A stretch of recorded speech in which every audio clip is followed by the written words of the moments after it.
विद्यार्थियों, आप सभी लोग कैसे हैं? सभी बेहतर होंगे और बहुत अच्छे लेवल से तैयारी भी कर रहे होंगे।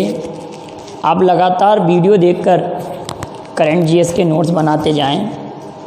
अब मैं ये प्रयास करूंगा कि आप लोगों को करंट जीएस का 2 या 3 दिन में वीडियो बनाऊं, क्यों बहुत सारा मैटर हो जाता है। कुछ अनइम्पोर्टेंट फैक्ट भी इंक्लूड करने होते हैं पर डे, तो जो कम इम्पोर्टेंट है उनको हम नहीं लेंगे।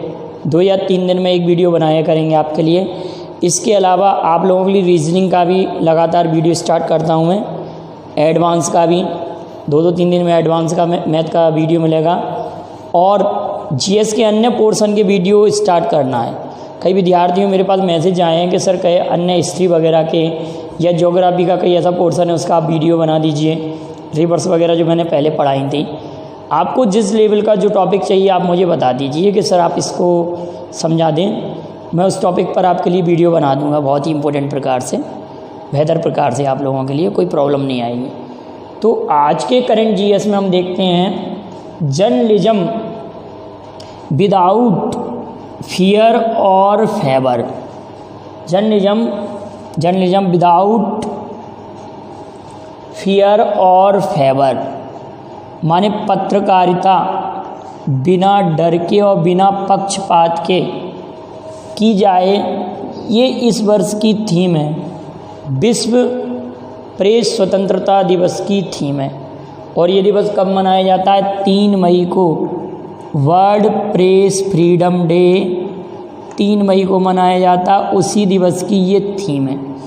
अब प्रेस फ्रीडम इंडेक्स में भारत की रैंक आप सभी लोग जानते हैं, इस बार 142 है, 142, और नॉर्वे इसमें फर्स्ट प्लेस पर है। विश्व प्रेस फ्रीडम इंडेक्स में नॉर्वे फर्स्ट प्लेस पर है और इंडिया की रैंकिंग 142, 142।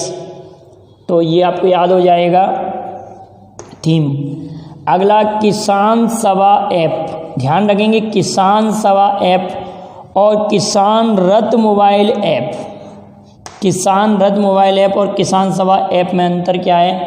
किसान सभा ऐप CSIR द्वारा तैयार किया गया है, council of scientific and industrial research CSIR द्वारा तैयार किया गया है किसान सभा ऐप।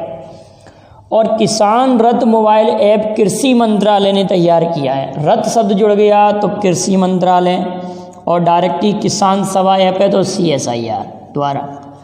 टेराकोटा मूर्ति कला को अभी GI टैग मिला है।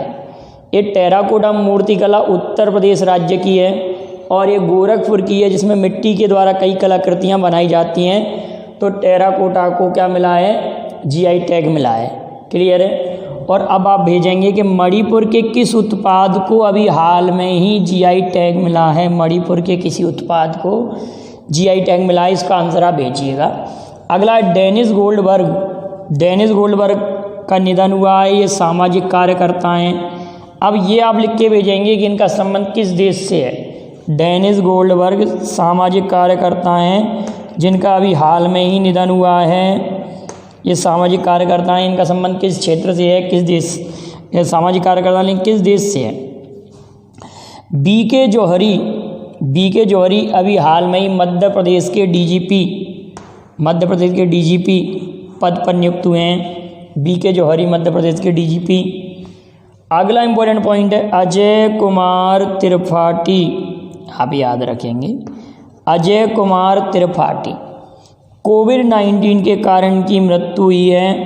ये किस संस्था के सदस्य थे? तो अगर मैं आपसे कहूँ कि एक ऐसी संस्था जिसका जन्म स्वीडन में हुआ और भारत में जिसके पहले पिनाकी चंद्र घोष बने, जैसे ही पिनाकी चंद्र घोष का नाम आया आपके दिमाग में तुरंत ही आ गया कि लोकपाल की बात हो रही है। तो लोकपाल के अध्यक्ष कौन है? पिनाकी चंद्र घोष। और लोकपाल का लोगो किसने तैयार किया? इसका जवाब आप भेजिए, पहले भी पूछ चुका हूँ मैं। लोकपाल का लोगो किसने तैयार किया है? और लोकपाल के सदस्य हैं कौन? अजय कुमार त्रिपाठी लोकपाल के सदस्य हैं। लोकपाल सदस्य हैं अजय कुमार त्रिपाठी, आप लिख लेंगे इसका आंसर। अगला है ऑर्डर ऑफ राइजिंग सन।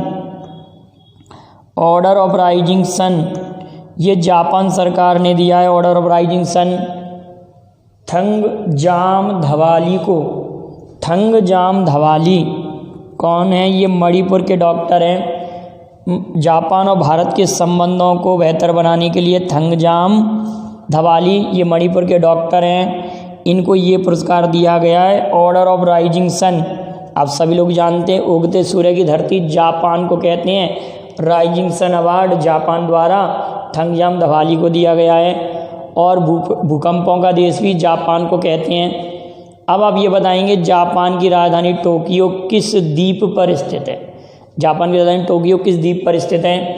अगला हिलेल फुर्स्टेनबर्ग, याद रखेंगे हिलेरी क्लिंटन जैसा लग रहा है। हिलेल फुर्स्टेनबर्ग ये इजराइल के गणितज्ञ हैं। हिलेल फुर्स्टेनबर्ग हिलेल फुर्स्टेनबर्ग इजराइल के गणितज्ञ हैं। और ग्रेगरी मार्गुलिस ये रूस के गणितज्ञ हैं। ये पुरस्कार इन दोनों को एबल पुरस्कार दिया गया है, जिसको हम गणित का नोबेल पुरस्कार कहते हैं। इन दोनों कौन सा पुरस्कार दिया गया है? गणित का नोबेल पुरस्कार, जिसका नाम है एबल पुरस्कार इस वर्ष का। और आप बताइए पिछले वर्ष ये पुरस्कार किससे दिया गया? और एक बात वेरी वेरी इंपॉर्टेंट याद रखेंगे, निवास एस आर वर्धन नाम लिखा हुआ है इधर, निवास एस आर वर्धन नाम याद रखेंगे। तो निवास एस आर वर्धन कौन है? कि एकमात्र भारतीय हैं जो अभी तक एबल पुरस्कार जीत चुके हैं। इन्होंने जीता है 2007 में। निवास एस आर वर्धन जो कि एबल पुरस्कार जीत चुके हैं 2007 में मिला है। अगला इंपॉर्टेंट पॉइंट है वायनाड रोबस्टा कॉफी केरल, जिसको जीआई टैग मिल चुका है और जीआई टैग 10 वर्ष के लिए मिलता है। जर्दालू आम सिलाब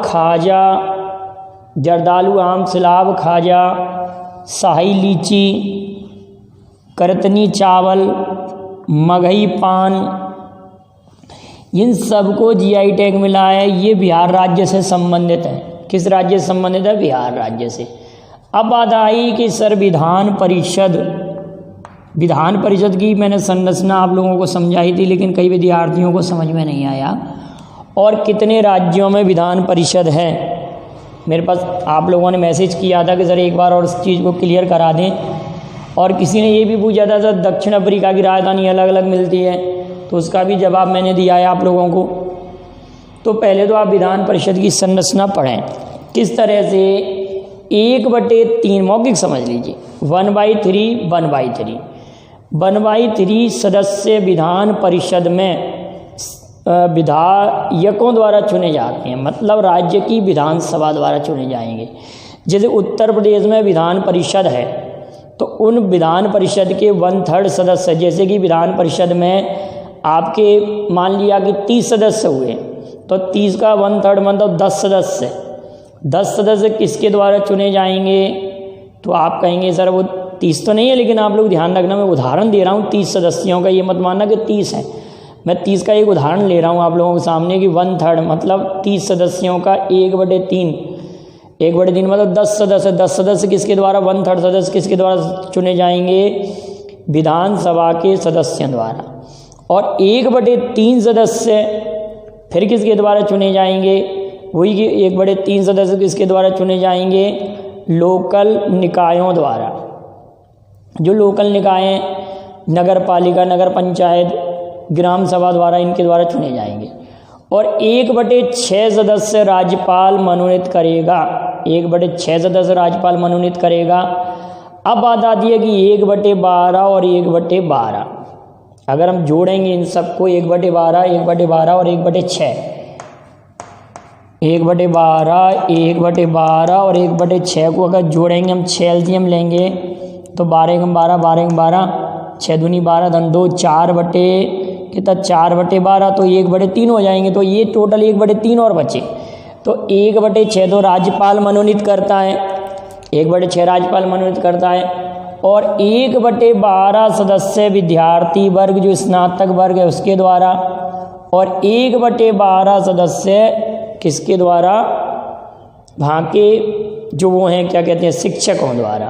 तो क्लियर है विधान परिषद की संरचना।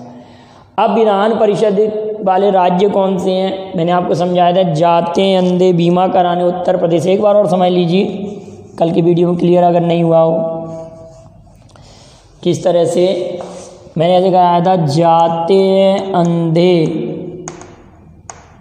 बीमा कराने यूपी। तो यूपी से उत्तर प्रदेश, के से कर्नाटक, महाराष्ट्र, बी से BI से बिहार, आंध्र प्रदेश, तेलंगाना। अब जावाला जम्मू कश्मीर से अभी विधान परिषद समाप्त कर दी गई है। तो इस तरह से विधान परिषद वाले 1 2 3 4 5 6 राज्य हो चुके हैं। क्लियर है, 6 राज्य विधान परिषद वाले राज्य हैं। अब आप ये क्वेश्चन का जवाब भेजिएगा कि मानक समय रेखा, मानक समय रेखा, भारत की मानक समय रेखा जिसको IST कहते हैं, इंडियन स्टैंडर्ड टाइम, भारत के कितने राज्यों से होकर गुजरती है, उनके आप नाम लिखेंगे। IST भारत के कितने राज्यों से होकर गुजरती है, और कर्क रेखा भारत के कितने राज्यों से गुजरती है। इन दोनों प्रश्नों के जवाब भेजेंगे। अब बात आती है साउथ अफ्रीका। साउथ अफ्रीका लिखा हुआ बेटा, यहाँ की मुद्रा क्या है, रैंड है। यहाँ की मुद्रा रैंड है। और सिरिल रामाफोसा यहाँ के राष्ट्रपति हैं, सिरिल रामाफोसा। और प्रिटोरियो यहाँ की कार्यभाग मतलब कार्यपालिका है, यहाँ पर कार्यपालिका, प्रिटोरियो में कार्यपालिका है। और ब्लोम फाउंटेन भी राजधानी है, न्यायिक राजधानी कहलाती है दक्षिण अफ्रीका की। और केप टाउन विधायी राजधानी है। ये 3 अंतर हैं इनकी, तीनों राजधानी है। क्वेश्चन स्पेशल आएगा कि ब्लोम फाउंटेन किस देश की राजधानी है, दक्षिण अफ्रीका की। इसकी 3 राजधानी, प्रिटोरियो, ब्लोम फाउंटेन और केप टाउन, याद रखेंगे। अगला क्वेश्चन है, लोकमान्य तिलक पत्रकारिता पुरस्कार किसे दिया गया है, तो आप तुरंत कह देंगे संजय गुप्ता को, संजय गुप्ता को दिया गया है। और इनका संबंध दैनिक जागरण से है। और यह पुरस्कार ई पत्रकारिता के क्षेत्र में दिया जाता है। निवास SR वर्धन का नाम तो हो चुका है। अब बता दी 29वां सरस्वती सम्मान, 29वां सरस्वती सम्मान। थोड़ा सा इस पर हम चर्चा करते हैं कि सरस्वती सम्मान की शुरुआत 1991 में हुई थी, 1991 में हुई थी। और पहला सरस्वती सम्मान किसे दिया गया, तो आप लोग याद रखेंगे हरिवंश राय बच्चन को। हरिवंश राय बच्चन की प्रसिद्ध रचना मधुशाला है। हरिवंश राय बच्चन को पहला सरस्वती सम्मान दिया गया और इसकी शुरुआत 1991 में हुई थी। इस बार का 29वां जो सरस्वती सम्मान है 29 सिंधी भाषा में, सिंधी भाषा के लेखक वासुदेव मोही को दिया गया है। इनकी पुस्तक का नाम है चेक बुक। वासुदेव मोही को दिया गया है, पुस्तक का नाम है चेक बुक। क्लियर है। अगला क्वेश्चन किसी विद्यार्थी ने पूछा था कि सर रानी रामपाल किस खेल की प्लेयर हैं। यह अभी हाल में किसी कॉम्पिटिशन में पूछा गया था। रानी रामपाल किस खेल की प्लेयर है, हॉकी प्लेयर है, हॉकी प्लेयर है। अब आप कहेंगे कि बोलेंगे झूलन गोस्वामी को किस नाम से जाना जाता है और किस खेल की प्लेयर हैं, ये आप भेजेंगे लिखकर। झूलन गोस्वामी को किस नाम से जाना जाता है और किस खेल की प्लेयर है। अब कल के वीडियो में जो क्वेश्चन पूछे गए थे, फर्स्ट क्वेश्चन तो यही था कि ICC की स्थापना कब हुई, तो 1909 ICC जलियांवाला बाग हत्याकांड के 10 वर्ष पहले 1909 में भी अधिनियम आया था, तो 1909 के अधिनियम से याद रख लेंगे। ICC की स्थापना, इसका मुख्यालय दुबई। इसके अध्यक्ष तो है शशांक मनोहर अध्यक्ष हैं और CEO है मनु सहानी CEO। अब बात आती है फीफा की स्थापना 1904 में हुई थी, ज्यूरिक स्विट्जरलैंड में इसका मुख्यालय ज्यूरिक में है। अध्यक्ष हैं जियानी इन्फैंटिनो। और अगला क्वेश्चन था कि मास्टर ब्लास्टर किसे कहते हैं। मास्टर ब्लास्टर सभी लोग जानते हैं, सचिन तेंदुलकर को कहते हैं। लिटिल मास्टर सुनील गावस्कर को कहा जाता है।